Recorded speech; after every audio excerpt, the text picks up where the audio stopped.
अपना इनाम लेकर जाए। अस्सलामु अलैकुम व रहमतुल्लाहि व बरकातुहू। अल्हम्दुलिल्लाहि रब्बिल आलमीन वस्सलातु वस्सलामु अला रसूलिहिल करीम, अम्मा बाद। फ़अऊज़ु बिल्लाहि मिनश शैतानिर रजीम, बिस्मिल्लाहिर रहमानिर रहीम। क़ुल हुवल्लाहु अहद, अल्लाहुस समद, लम यलिद व लम यूलद व लम यकुल लहू कुफुवन अहद। अभी मैं तिफ़्ल मकतब हूँ न मुक़र्रिर हूँ न मौलाना, अभी मैं तिफ़्ल मकतब हूँ न मुक़र्रिर हूँ न मौलाना, तमन्ना दिल में गूंजी है सुना दो हक़ का परवाना। दोस्तों, अक़ीदे तौहीद बहुत ही अहम व ज़रूरी चीज़ है। हज़रात मोहतरम, इस दुनिया में जितने भी मज़ाहिब हैं उन सब में एक तालीम मुश्तरक रही है, वो है तौहीद की तालीम। तौहीद अगर नहीं है तो तमाम इबादतें, तमाम अच्छाइयाँ रायगा हो जाती है। तौहीद तमाम इबादतों की जड़ है और असलन पूरे अक़ाइद की बुनियाद इसी पर है। जितने भी अम्बिया आए सभी ने तौहीद की तालीम दी और लोगों को इसकी हकीकत से आशना कराया।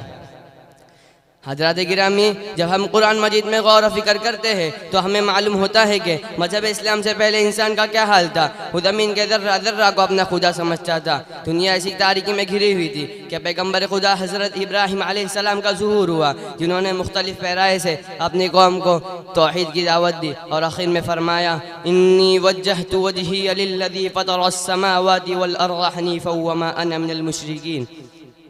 आप सल्लल्लाहु अलैहि वसल्लम उस वक्त मबऊस हुए जिस वक्त मक्का मुअज़्ज़मा में, उस मक्का में जिसमें हज़रत इब्राहीम अलैहिस्सलाम व इस्माइल अलैहिस्सलाम ने खुदा की इबादत के लिए काबा की तामीर की थी, उसी घर में 360 बूत रखे हुए थे। पूरा अरब को बूत परस्ती में मुब्तला था। ऐसे माहौल में आप सल्लल्लाहु अलैहि वसल्लम ने सबसे पहले तौहीद की तालीम दी और एक खुदा की वहदानियत का ऐलान फरमाया या अय्युहन्नासु क़ूलू ला इलाहा इल्लल्लाहु तुफ़्लिहू। इस जुमले का सुनना था कि पूरे अरब में आग लग गई, अपने पराए सब दुश्मन हो गए, इल्ला मन रहिमर रब्बु। हाँ, वो लोग जिन पर खुदा का रहम व करम हुआ, खुदा के सामने सरबसुजूद हो गए और इस्लाम की तालीम को गले से लगाया। लिहाजा इसका अंजाम जो होना चाहिए था हुआ। जो लोग ईमान लाए और सारे झूठे माबूदों से मुंह मोड़कर एक खुदा को अपना रब मान लिए और आप सल्लल्लाहु अलैहि वसल्लम की रिसालत पर ईमान लाए, वो जुल्म बर्बरियत की चक्की में पीस गए।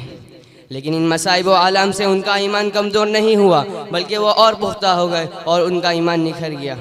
ये देखिए, हज़रत बिलाल रज़ियल्लाहु अन्हु है जो मक्का की तपती हुई रेत पर सिर्फ इसी जुर्म में घसीटे जा रहे हैं कि उन्होंने एक खुदा का इकरार किया, लेकिन ऐसे हालत में भी वो अहद अहद का कलमा कह रहे हैं। ये देखिए, हज़रत सुमैया रज़ियल्लाहु अन्हा है जो शहीद हो गई मगर इस्लाम जैसी दौलत को हाथ से जाने नहीं दिया।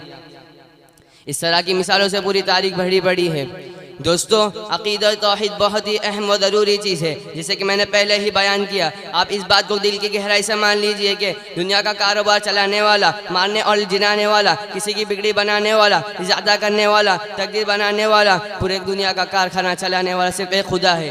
खुदा फरमाता है, क़ुल हुवल्लाहु अहद, अल्लाहुस समद, लम यलिद व लम यूलद व लम यकुल लहू कुफुवन अहद।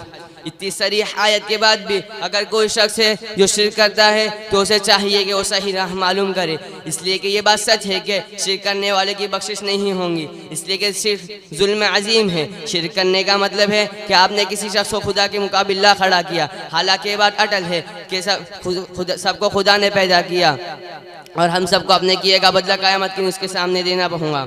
एक तरफ तो इस्लाम की वो तालीम है जिसे मैंने बयान किया, मगर दूसरी तरफ मुस्लिम माशरे का जायज़ा लिया जाए तो ये बात दो चार की तरह वाज़ेह हो जाएंगे। अक्सर व बेशतर मुसलमान शरकी अमल में मुलविस है। नेक काम समझकर हज़रत ख्वाजा मुइज़्ज़िन रहमतुल्लाह अलैह के कब्रों पर सजदा करते हैं, नेक काम समझकर कुफ्र और शिर्क की दलदल में डसते जा रहे हैं। ये उनकी गलत फहमी और नासमझी है जो जहालत का नतीजा है। हमें चाहिए कि हम अपने भाइयों को खुदा परस्ती पर लाए और उनके अंदर से जहालत को दूर करे और इल्म का आम करे, तभी हमारा माशरा एक मिसाली माशरा बन सकेगा और दीगर मज़ाहिब वाले उसे देखकर इस्लाम में दाखिल होंगे। मैं इन्हीं चंद बातों पर अपनी तकरीर ख़त्म करता हूँ। अस्सलामु अलैकुम व रहमतुल्लाहि व बरकातुहू।